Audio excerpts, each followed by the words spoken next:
Well, hey folks, this is Darren with My RV Works, and tonight we are in Hoodsport, Washington. It's pouring down rain outside, it's dark. Had a really fun time trying to back into the guy's driveway with the mirrors of the truck all messy, but we're going to take you outside and let you get wet too. So I want to show you what's going on here. We got called in. The customer states that they have no power in their batteries.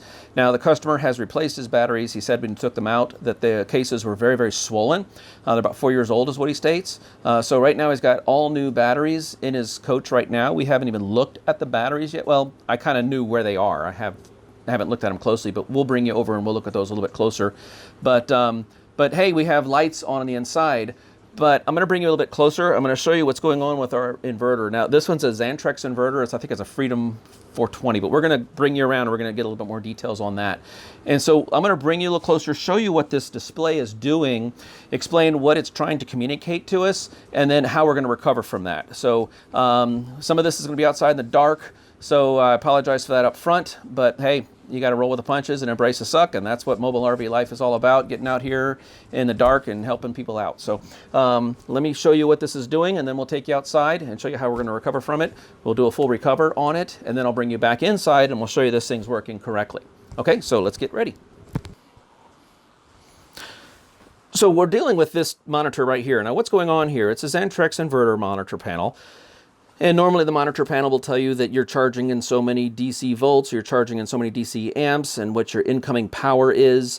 You can decide to turn your inverter on and off, and you can also see which mode the battery is charging in. This would be bulk, absorption, and float. Okay, bulk on that side, absorption in the middle, float on this side. I've got another video on batteries where I explain what the bulk, absorption, and float is, and then maybe towards the end of this video I'll kind of go into that again too.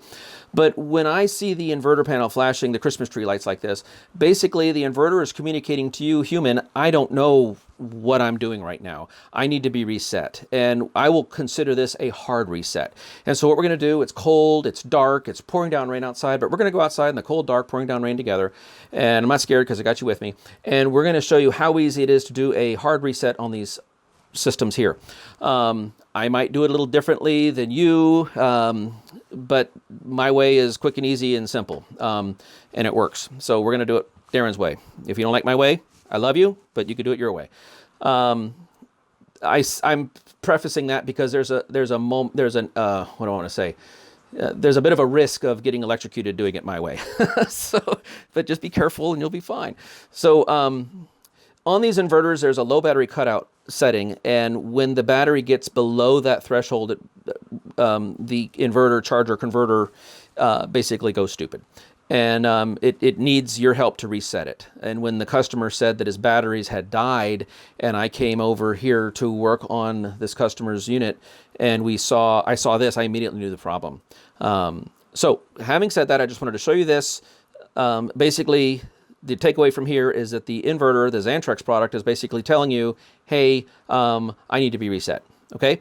Now, having said that, if you see this, there may be some I don't know, shops, dealerships, technicians, whatever out there that will look at this and say that the inverter has gone bad, that you need to buy a new inverter. And that is not a correct statement, because I think these things go for what, $1,500, $1,800, and these displays are $200, $300 or something like that. And so that might be the case here. We don't know, but the first thing you're going to do is you're going to do a reset on this thing, a hard reset, which means I'll tell you what we're going to do. We're going to go outside, we're going to look at this thing, and we're going to basically make the thing go dead in the water. We're going to take away the shore power. We're going to take away the DC. We're physically going to take the bolts and the screws off of the inverter, disconnect all the communications and everything. So it's almost like this inverter, it's going to stay sitting where it's at. We're not going to remove the inverter, but it's almost like it's on a deserted island all by itself, not connected to anything. We're going to leave it like that for, I don't know, my lucky number is about 90 seconds, 2 minutes. Just let the thing, all the capacitors just charge in the thing. Just let the thing just totally discharge itself. And then we're going to reconnect everything. And honestly, that should fix this. It's just that simple. Disconnect it, let it sit for, an interval of time. For me, I like 90 seconds, and reconnect it. Okay, so we're going to walk out the door here. I told you it's raining. There's our service trailer. In all of its illuminated glory. It's pretty dark out here. So let's watch where we're headed. Okay, so I've already unplugged over here. So here, that right there is where we plug into the pedestal. So there is the thing. Now, properly, you should put a lockout on that plug. My other business, T3 Interface, we're making lockout tagouts for short cords. So, you know, maybe I'll give you a link on that. But anyway, if you're going to unplug something and work on electricity, I'd like to see you guys locking out the end of it so somebody doesn't come around and plug you back in. Anyway, so we're going to head back over here. Okay, so folks, it's raining so hard and I was having some difficult time doing the camera with one hand. I didn't have a tripod, it's raining. So I set the camera down and I decided just to do this real quick, and I'm going to be doing a voiceover. So what we have here, that big green box there, that's the inverter. That's the other end of that display on the inside. We're going to be talking about that that red, I'm pointing to them there, that red and that black box. We're going to come back and talk about those. It turns out on this customer's RV, the batteries are right next door. They're water-filled batteries. These are the new ones. And what we're going to do to render this system relatively safe is we're going to be disconnecting the negative battery lead off of that battery bank first. The negative is always first off. And then we're going to disconnect that red lead right there next to my hand. That will render the battery bank relatively, you know, safe to play with. It's still got a lot of power, but we're going to be bringing it over to the inverter side to make the inverter operation a little bit safer. So for me, I like to be a purist. So what I'm going to do is those little remote cables I was just playing with, those RJ45 looking deals, we're going to unplug those, and up at the top, we're going to have that little red and that black cover. Those are Phillips screws. We're going to take those two screws off, and then we're going to get our bolts, our socket set. We're going to take off the negative first, and then we're going to take off the positive, and that's when I'm going to let it sit for about 90 seconds, ballparky, and then once we've done that, and we've already disconnected from shore power, you saw that earlier, so basically this inverter is just sitting dead in the water. There's nothing connected to it. No remote cable, no temperature cable, no battery connections, nothing. It's just sitting there, and that's when I'm going to let it go for 90 seconds, and then I'm going to reconnect my red lead on my inverter first, which is positive, and then I'm going to connect my black lead on my inverter next, which is negative. I do not expect it to fire off at that point because our battery bank is still disconnected.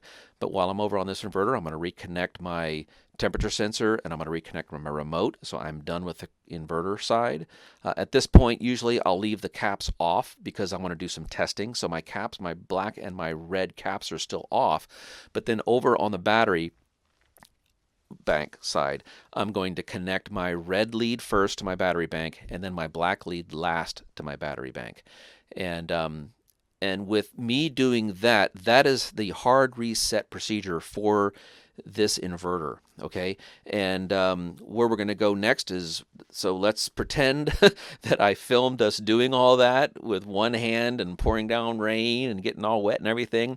And then we're going to go inside and see if that worked, and then I'll finish up with that. So sorry about the voiceover. You didn't get to see me do it, but it was just cold and miserable and yucky. Hey, and here's a tip. Remember, you may have seen me with those orange gloves. I got my little lightweight Maxi Flex gloves on first, and then I put those rubber gloves over, and that keeps my hands kind of warm and dry to be able to work on little screws and things. So if you're a tech out in the cold rain, that has been tried and tested in the field, and that works really, really well. So that's a little tip you can use if you're cold and wet and raining in the field. You could use your little lightweight gloves and put the rubber ones over it, and that keeps your hands nice and dry and warm, and you can still work with little screws. So let's take you inside and see if this whole thing works.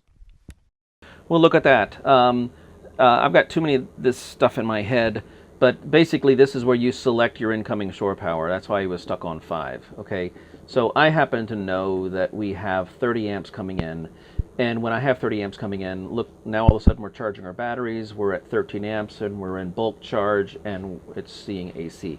So there we go, we fixed it. You hopefully have fixed yours. So let me wrap this up and send you guys on your way to fix your own stuff. Well, let me wrap up the video here. All I have left to do is go put those caps back on. I've run around real quick and just with my meter made sure that the batteries are charging. You didn't need to see that because you see it here. It's cold and wet and it's too awkward to bring you around in the dark, but you get the idea. So I'm going to wrap this up right here. So you can fix your own inverter if it's a Xantrex. Magnum's the same way. Those are your two big players, Ford, Chevy, Dodge, you know, and Toyota, I can't forget them, and who else am I forgetting? But So if your inverter has gone stupid, my word, not politically correct, I know, but if it's just gone dumb, then basically do a hard reset. You saw what I did. Let it go dead in the water. I like 90 seconds. That seems to have always been my lucky number.